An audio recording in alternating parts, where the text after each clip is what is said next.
नमस्कार सर, मुझे पहचाना? कौन? सर, मैं आपका विद्यार्थी, 20 साल पहले का आपका विद्यार्थी।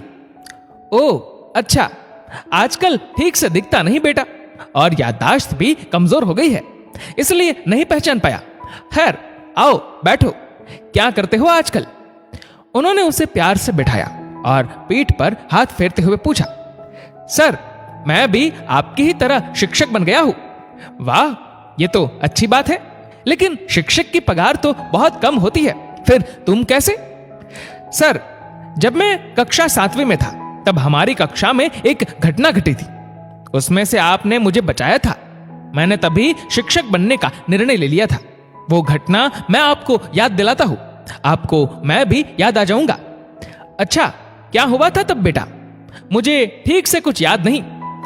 सर, 7वीं में हमारी कक्षा में एक बहुत अमीर लड़का पढ़ता था, जबकि हम बाकी सब बहुत गरीब थे। एक दिन वह बहुत महंगी घड़ी पहनकर आया था और उसकी घड़ी चोरी हो गई थी।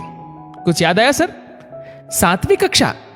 हाँ सर, उस दिन मेरा मन उस घड़ी पर आ गया था, और खेल के पीरियड में जब उसने वह घड़ी अपने पेंसिल बॉक्स में रखी, तो मैंने मौका देखकर वह घड़ी चुरा ली थी। उसके ठीक बाद आपका पीरियड था। उस लड़के ने आपके पास घड़ी चोरी होने की शिकायत की और बहुत जोर जोर से रोने लगा।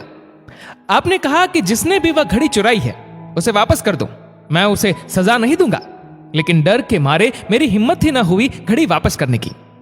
उसके बाद फिर आपने कमरे का दरवाजा बंद किया और हम सबको एक लाइन से आंखें बंद कर खड़े होने को कहा, और यह भी कहा कि आप सबकी जेब और झोला देखेंगे, लेकिन जब तक घड़ी मिल नहीं जाती तब तक कोई भी अपनी आंखें नहीं खोलेगा, वरना उसे स्कूल से निकाल दिया जाएगा, और ऊपर से जबरदस्त मार पड़ेगी वो अलग। हम सब आंखें बंद कर खड़े हो गए। आप एक एक कर सबकी जेब देख रहे थे। जब आप मेरे पास आए तो मेरी धड़कन तेज होने लगी। मेरी चोरी पकड़ी जानी थी।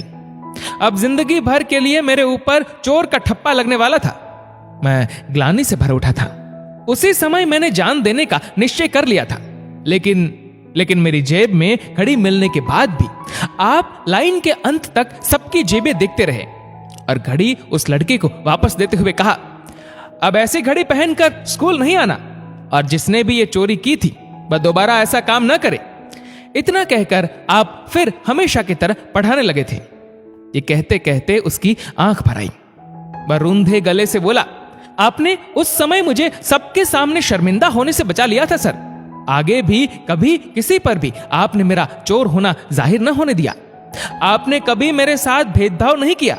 उसी दिन मैंने तय कर लिया था कि मैं आपके जैसा एक आदर्श शिक्षक ही बनूंगा। हाँ हाँ, मुझे याद आया। उनकी आंखों में चमक आ गई। फिर चकित हो बोले, लेकिन बेटा, मैं आज तक नहीं जानता था कि वह चोरी किसने की थी, क्योंकि जब मैं तुम सबकी जेब देख रहा था तब मैंने भी अपनी आंखें बंद कर ली थी। इतना कहकर उन्होंने अपने छात्र को गले से लगा लिया। दोस्तों, इस वीडियो को लेकर आपकी क्या राय है, नीचे कमेंट करके जरूर बताएगा। और अगर आपको वीडियो अच्छा लगा हो तो वीडियो को लाइक करेगा, शेयर करेगा ज्यादा से ज्यादा लोगों तक, और ऐसे ही और भी इंस्पिरेशनल वीडियोस के लिए सब्सक्राइब करें हमारे यूट्यूब चैनल को और फेसबुक पर फॉलो करें हमारे पेज को। धन्यवाद।